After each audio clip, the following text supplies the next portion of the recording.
Jalaluddin Yusuf Habibie adalah presiden ketiga Indonesia yang naik menggantikan Soeharto ketika beliau mengundurkan diri dari kursi presiden. B.J. Habibie merupakan presiden pertama di era reformasi. Beliau menjabat sebagai presiden terbilang cukup singkat, yaitu dari 21 Mei 1998 sampai 20 Oktober 1999. Meskipun terbilang cukup singkat, Habibie mampu melakukan reformasi besar-besaran yang tercatat dalam sejarah Indonesia. Berikut beberapa kebijakan di bidang politik yang ada pada masa pemerintahan Habibie. Yang pertama, ada kebebasan pers. Pada masa pemerintahan sebelumnya, atau yang dikenal sebagai Orde Baru, pers dibungkam dan dipaksa mengikuti opini dari pemerintahan, sehingga apabila ada pers yang menentang kebijakan pemerintah, maka akan mendapatkan hukuman. Dilansir dari Komisi Informasi Pusat Republik Indonesia, dikeluarkannya Undang-Undang Nomor 40 Tahun 1999 tentang pers pada masa pemerintahan Habibie, menjadikan pers sebagai salah satu kewujudan kedaulatan RI. Sehingga undang-undang tersebut menjadi ujung tonggak kebebasan pers yang ada di Indonesia yang sering diberedel pada masa pemerintahan Orde Baru. Yang kedua, pemilu bebas dan demokratis. Habibie juga membentuk undang-undang yang mengatur kebebasan masyarakat Indonesia dalam melaksanakan pemilu, yang diatur dalam Undang-Undang Nomor 2 Tahun 1999 tentang pemilu. Hasil dari dibentuknya undang-undang tersebut adalah akhirnya 48 partai politik yang aktif dalam berpartisipasi ikut melaksanakan pemilu Indonesia pada tahun 1999.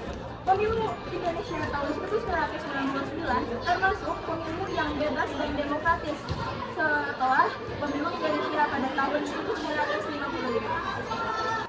Yang selanjutnya adalah otonomi daerah. Wilayah Indonesia yang sangat luas serta memiliki karakter dan budaya yang beragam, membuat otonomi daerah sangat diperlukan untuk diterapkan di Indonesia. Sehingga pada masa pemerintahan B.J. Habibie dibentuklah Undang-Undang Nomor 22 Tahun 1999. Hasil dari lahirnya undang-undang tersebut adalah meredanya gejolak diskriminasi yang sebelumnya pecah di kalangan Indonesia.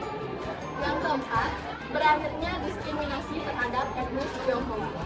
Impres nomor 26 tahun 1999 dan Impres nomor 4 tahun 1999 yang dikeluarkan oleh Habibie merupakan titik awal untuk mengakhiri perilaku diskriminasi terhadap etnis Tionghoa di Indonesia.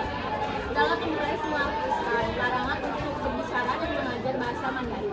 Diskriminasi terhadap etnis Tionghoa ini diwariskan dari masa pemerintahan Soeharto yang sebelumnya memberlakukan program anti-komunis yang berimbas pada diskriminasi terhadap etnis tertentu. 5. Lahirnya Komnas Perempuan.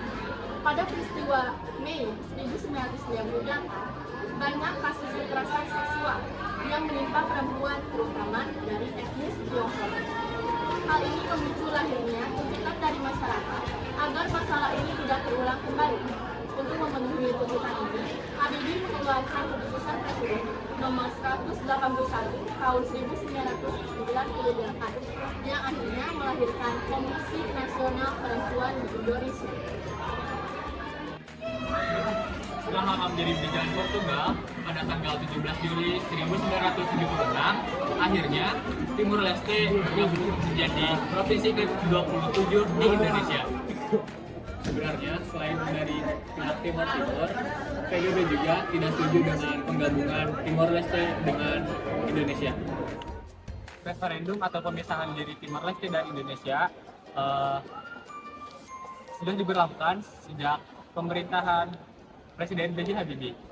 Sebelumnya, Presiden B.J. Habibie menawarkan dua pilihan, otonomi khusus atau pemisahan diri dari Indonesia. Kemudian, Presiden mengadakan referendum pada tanggal 30 Agustus 1999 yang akhirnya Timor Leste merdeka. Tetapi pada peristiwa ini, pihak militer dari Indonesia tidak setuju akan hal ini. Hasilnya, 78% penduduk Timor Leste ingin memisahkan diri dari negara Indonesia.